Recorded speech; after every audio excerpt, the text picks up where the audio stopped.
Já sabe, Fundação Rancho, junto com a Fundação Lanta Papiamento, a UNI, para nós para criar charla arriba 9 de agosto, que é o Dia Internacional do Pueblo Indígena, e seguro, danke na Biblioteca Nacional, que nós temos espaço aqui para nos apresentar isso aqui, mas sim, nós queremos invitar o pueblo para vir e escutar a charla também sobre língua indígena, tradição e supervivência.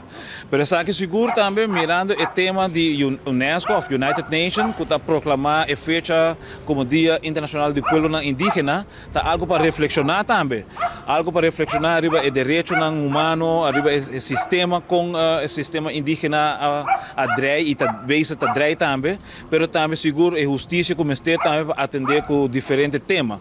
Então, isso aqui seguro é um momento que se você tem conhecimento de matéria aqui, está bom para vir intercambiar, dialogar conosco, de uma maneira educativa, para assim nos poner um pouco mais atenção arriba o Dia Internacional do Pueblo Indígena. Charla aqui o hora treci para Ramon Todd Dandarei, magistre de linguista, então para me querer também bem sowieso com roupa mais informação, mirando com a visita Cabo Verde, a visita La Guajira, dus tem melhor vista arriba a pressão que tem arriba a língua indígena. Então, nós sabemos que o nosso papiamento está importante, então, quão importante o nosso papiamento está em matéria de Dia Internacional de Pueblo Indígena.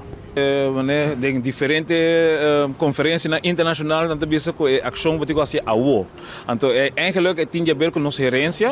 Pensei como Fundação Rancho, nós está seguro apoiar esse tipo de coisas aqui para sobre como nós educar nossa comunidade muito mais para conservar parte de nossa herência. Mas portanto, nós podemos conservar toda nossa herência, mas também nós podemos conservar parte de G. Então, isso tem a ver com ensinança, com o Ministério Guardo assim de uma maneira não formal, para sobre educação formal, botar o ordem preparar para de um sistema, mas de outra banda, você pode como botar ativar, para proteção de uma gerência que tem, pode gerência natural, pode gerência cultural, mas tem a ver com como botar andando. Hobby se você tem regra não policy ainda bisa para atender com ele, você pode criar algo. Então, a Nações Unidas, United Nations e UNESCO está promover hobby de matéria aqui como para conservar. Como nós podemos traspassar informação de uma geração para outra.